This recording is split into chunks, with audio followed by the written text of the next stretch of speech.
Bonjour à tous et bienvenue en Oursonie. Je vous propose de réaliser un petit album qui a pour but d'utiliser les papiers imprimés en 15 par 15, donc en 6 pouces par 6 pouces. L'idée était d'utiliser les feuilles dans leur globalité parce qu'il y a pas mal de collections qui proposent des jolis papiers et on n'a pas du tout envie de couper dedans. Donc l'idée a germé de ça.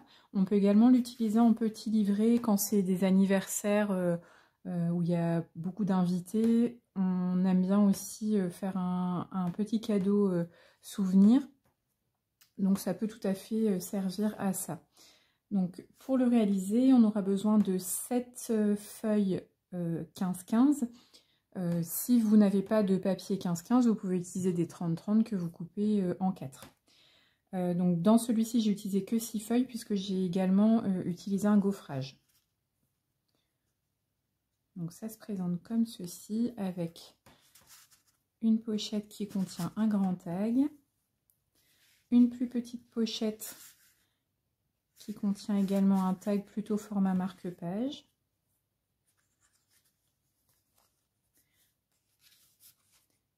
une pochette qui, là j'ai assorti un tag en papier uni, mais on peut mettre pas mal de volume. Donc là ça a été réalisé avec la collection Bonjour Irrésistible. J'en ai réalisé un autre avec la collection Botanique Ancrée. Donc pour l'instant je ne l'ai pas décoré, je ferai la décoration avec des découpes, des tamponnages, etc. lorsque je collerai mes photos pour coller un peu au thème des photos et pour laisser la place nécessaire. Et donc aujourd'hui je vous propose de réaliser le même album avec une collection qui vient de sortir. Donc tout comme le Bonjour Irrésistible, ce sont des collections qui sont uniquement disponibles en exclusivité web. Donc on peut les commander par mon biais également, mais elles n'apparaissent dans aucun catalogue. Donc j'ai eu un coup de cœur pour cette nouvelle collection qui s'appelle Balade en carriole. Donc on plonge tout de suite dans l'hiver. Mais bon, il est déjà temps de préparer si on a envie de faire des petits cadeaux pour Noël. L'assortiment de collection comprend les tampons, les découpes assorties, et il y a des découpes supplémentaires que je vous montrerai à la fin quand je ferai la décoration de notre album. Et il y a également des flocons métalliques. Donc ils sont du plus bel effet, ils sont très très fins. Donc il n'y a pas de coupe à faire dans le papier, donc on va utiliser le scoreboard.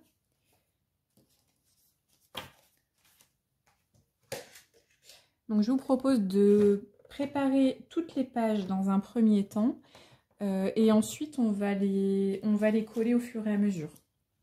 Comme ça on peut ranger le scoreboard. Donc on va rainurer chacune des pages. Donc à chaque fois on met la face visible face à nous. Et donc pour la page de couverture, on va rainurer à 1/2 pouce à gauche.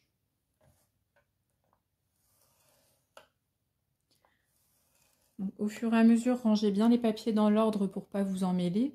Vous pouvez également coller des petits post-it dessus ou mettre une pince avec un papier pour vous repérer. Donc pour la première page, la seconde, on va rainurer à 1/2 pouce à droite.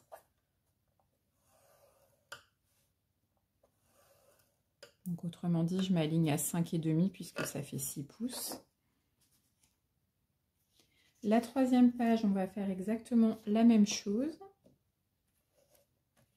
Donc 1/2 pouce à droite.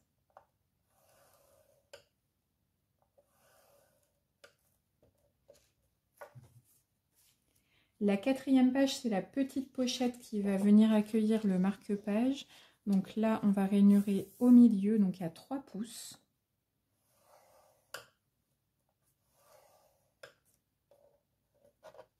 Donc là, je marque tout et on marquera les plis à la fin.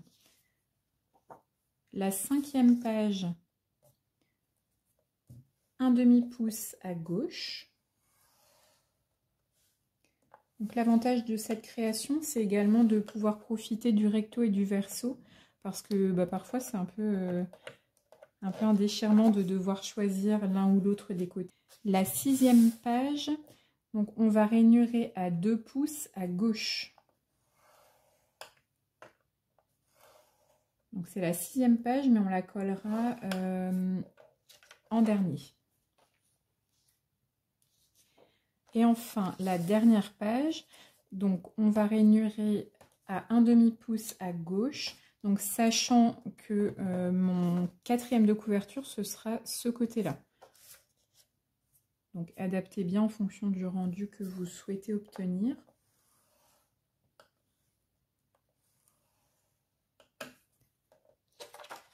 Donc moi, l'évolution des papiers, j'ai choisi un peu, ça fait du paysage enneigé du matin et jusqu'au soir avec ce dernier papier que je trouve superbe. Donc on a fini le rainurage, on peut ranger le scoreboard. Et donc on va reprendre nos pages au fur et à mesure. On va pouvoir marquer les plis et les coller. Donc je prends mes 2 premières pages.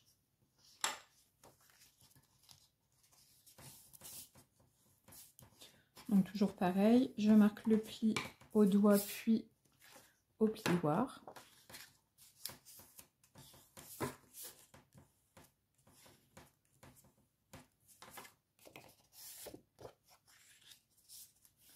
Et donc là, on va venir encoller la languette à ce niveau-là. Donc là, on avait face à nous la première page, on a rainuré la partie gauche et on va en coller donc sur l'envers.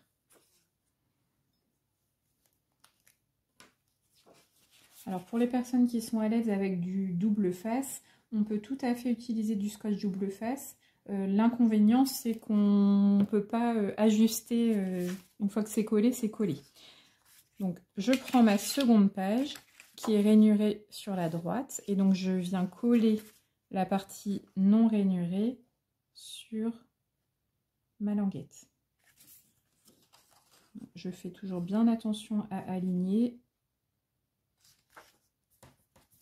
On peut refermer pour être sûr de bien aligner sur toute la longueur. Et une fois qu'on est sûr, on fait adhérer.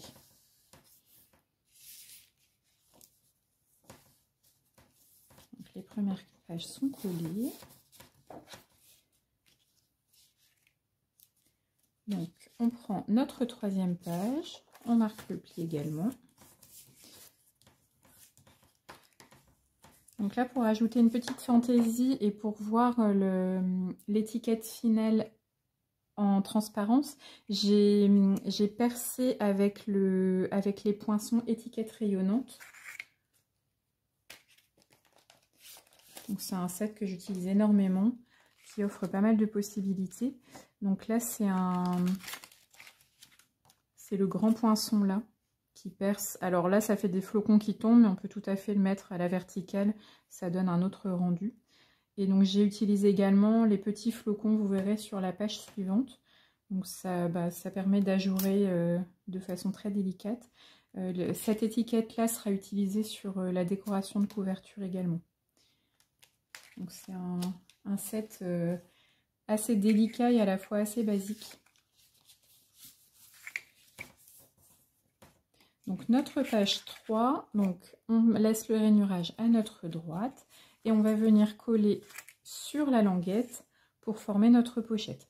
Donc la colle, on la met bien sur la languette qui est déjà rabattue.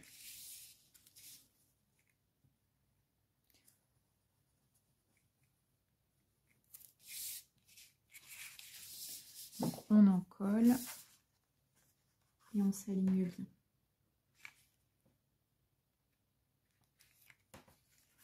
Donc là, je vérifie l'alignement et je fais adhérer.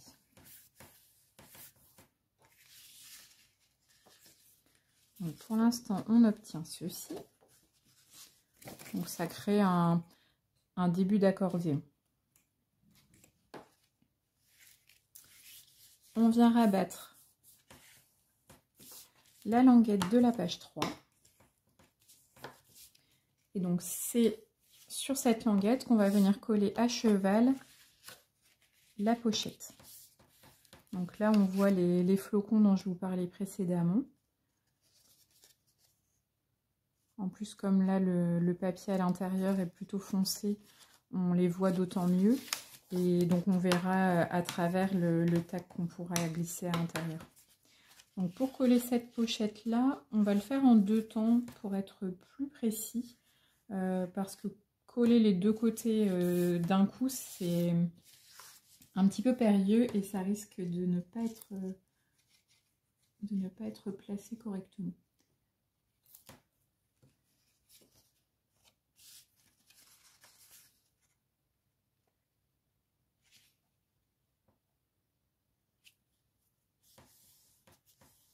Donc, je fais adhérer dans un premier temps.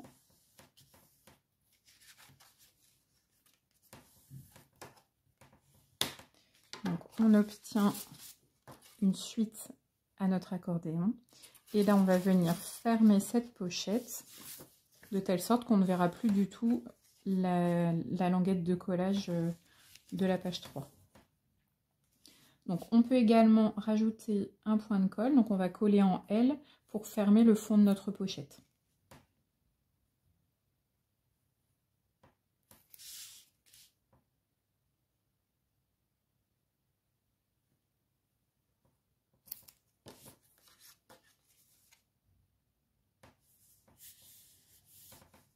Donc là, si les rainurages sont bien faits, les plis tombent parfaitement. Il n'y a pas besoin de corriger. Après, ça n'empêche pas d'être vigilant à chaque collage pour être sûr de bien aligner les choses. Donc, on obtient un accordéon avec un demi-morceau, si on peut dire.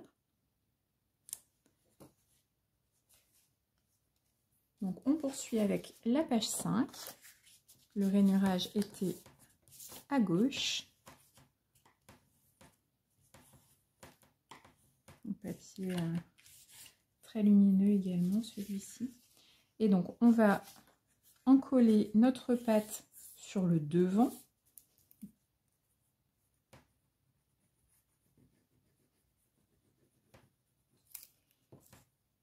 Et on va venir la coller juste ici.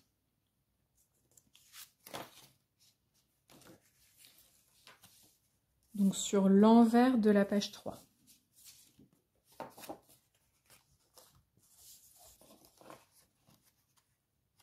J'ouvre l'accordéon pour me faciliter le collage. Donc, toujours être bien précis au niveau de l'alignement, parce que sinon ça sera complètement bancal à la fin.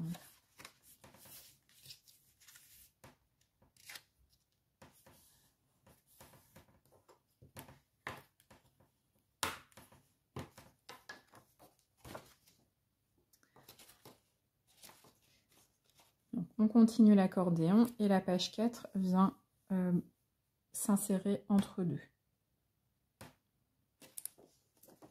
Donc il nous reste la page 6 et la page 7. Donc la page 7, c'est notre 4e de couverture. Donc on va prendre d'abord la page 7 pour la coller. Et ainsi on pourra cacher la languette de collage avec la page 6 qu'on va venir coller par au-dessus. Donc on prend la dernière page qui était rainurée à gauche. Et donc là, on vient en coller l'arrière de notre languette.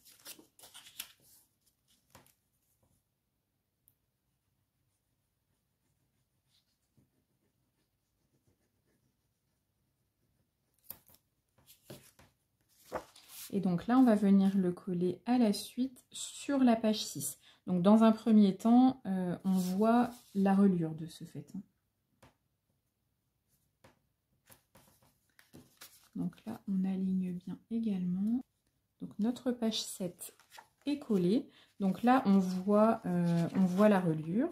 Alors, compte tenu de l'image, c'est pas spécialement moche. Mais bon, ça fait peu fini quand même. Et donc là, on va venir coller la page 6 dessus. Donc on marque notre pli qui avait été réalisé à 2 pouces. Et donc, on va venir coller la page 6 juste au-dessus. Donc, on va coller en U pour créer une pochette et réaliser la reliure à la fois.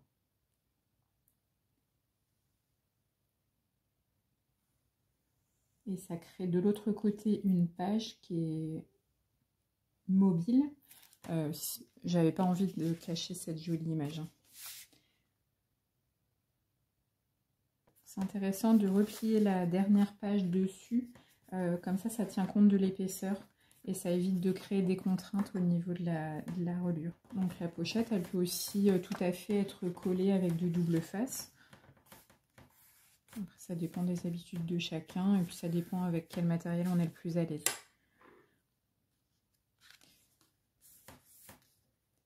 Donc toutes nos pages sont collées. Donc on obtient de profil ceci. Et donc maintenant on va venir fermer les pages 2 et 3 pour créer notre pochette et terminer la reliure. Donc on retourne l'ensemble. Donc là c'est ma page 1, page 2, page 3.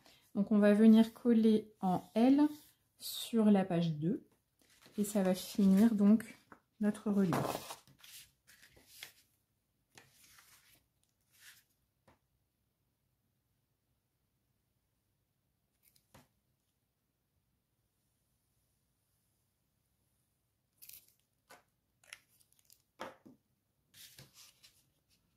Je rabats tout simplement. Je fais adhérer.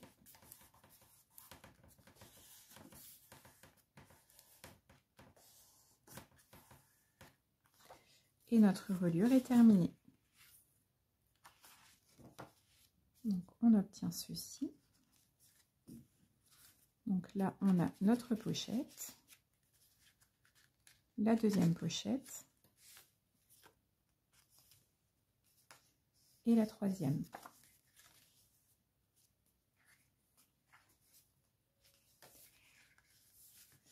Donc, il nous reste quelques finitions. Alors, avec une perforatrice ronde, donc là j'ai pris la 2 pouces 3/8, on va créer une encoche sur la petite pochette. Donc là je prends les deux épaisseurs, on essaie de centrer sur la pochette pour que le rendu... Donc la pochette mesure la largeur de la perforatrice, donc c'est assez simple de s'aligner. Et donc on va garder les chutes obtenues pour créer un petit onglet pour pouvoir récupérer ce tag là, donc comme j'ai fait ici. Donc ça, ce sont les chutes qui ont été récupérées de là.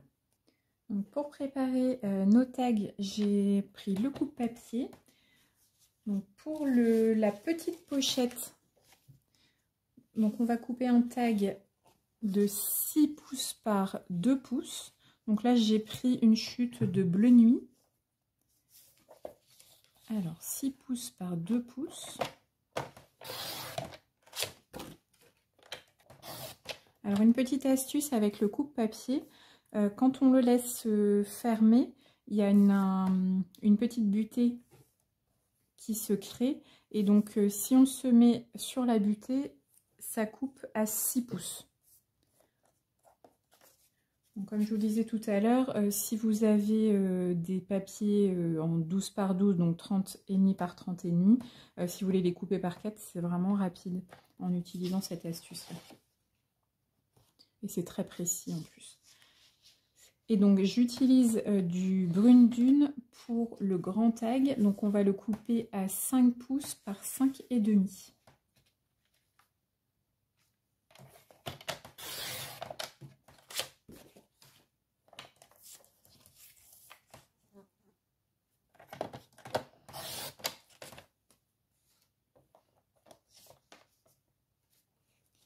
Et donc cette chute-là, je peux la garder, on la glissera dans la grande pochette en fin d'album. Et j'en ajouterai par la suite quand je viendrai coller les photos. Donc pour terminer mon tag, j'utilise la perforatrice trio inégalé. Donc cette fois, on va utiliser cet angle-là. Et donc, je souhaite que ça fasse d'abord un arrondi, puis un angle. Donc, je m'aligne comme ceci. J'enfonce bien dans l'angle et je perfore. Donc, pour obtenir le même profil de l'autre côté, c'est le papier que l'on va retourner. On ne bouge surtout pas la perforatrice.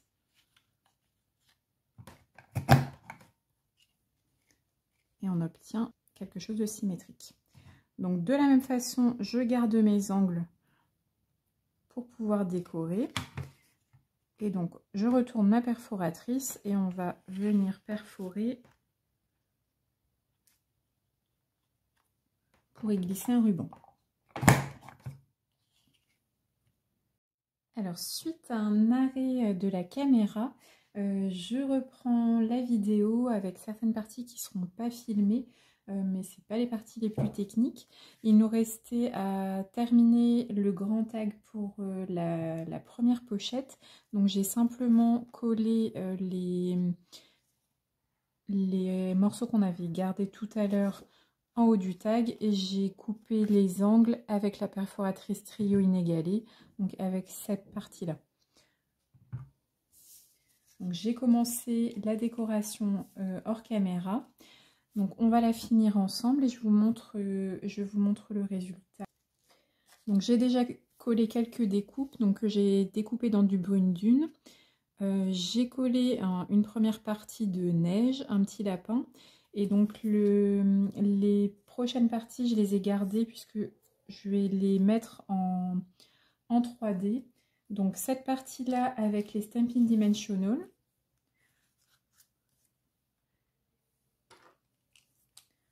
Donc que j'attrape avec l'outil poinçon de l'outil touche à tout.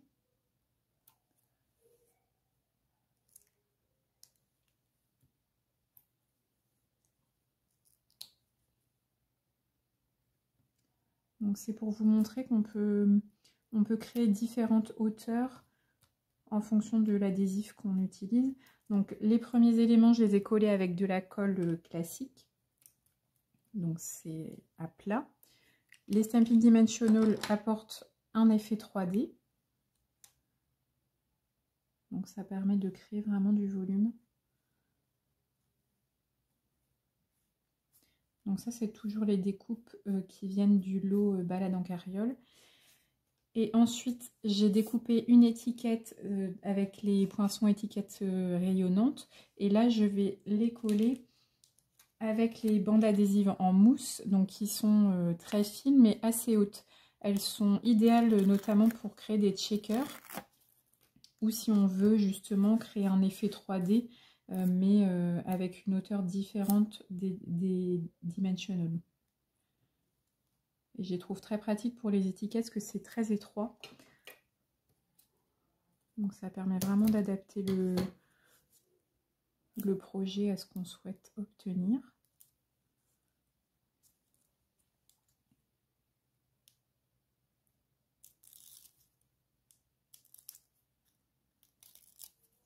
Et pour les checkers, c'est très très maniable ces bandes-là, donc c'est vraiment, ça change vraiment la vie.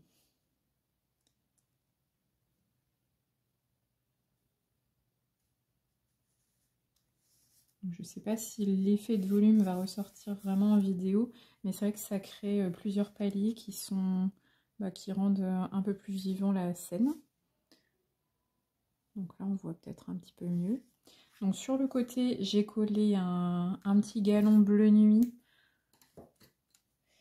Et donc je voulais rajouter quelques petits flocons qui viennent de la collection.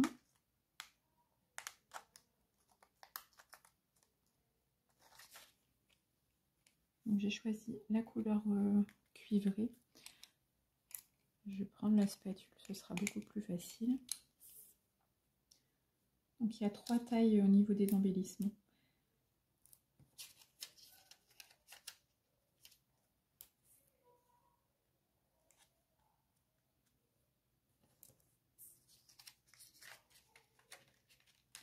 Je vais tout laisser de la même couleur. C'est quand même déjà assez chargé au niveau de la décoration. Donc voilà pour la couverture. Donc là j'ai choisi de terminer avec un galon. Pour le premier exemplaire, j'avais collé une dentelle ancienne assez large. Donc ça finit la reliure, sachant que c'est pas du camouflage, il n'y a pas besoin absolument de rajouter un élément, c'est plus par goût. Donc sur la page 2, j'ai mis en couleur la fameuse carriole du lot. Donc ça a été teinté avec des feutres à alcool. Elle est vraiment super bien, elle rend vraiment bien. Donc dans la pochette, on va pouvoir glisser le tag.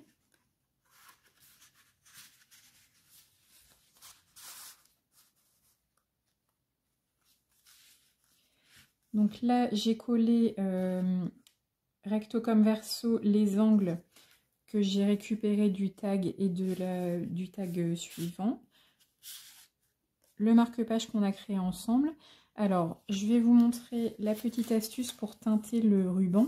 Donc, j'ai simplement pris un ruban blanc.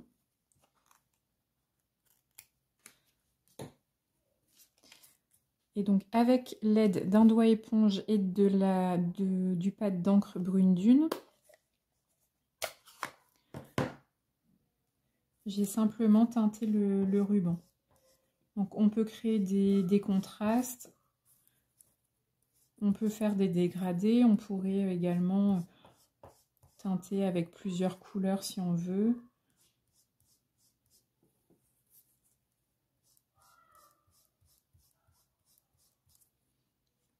Voilà, donc ça permet d'assortir le ruban à notre projet, même si on n'a pas toute la collection.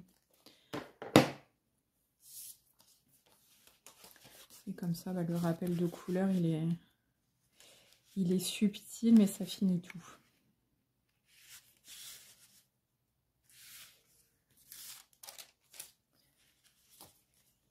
Là, j'ai collé les restes qu'on avait récupérés du petit tag. La chute également de notre coupe d'étiquettes sur lesquelles j'ai tamponné les branchages de la collection.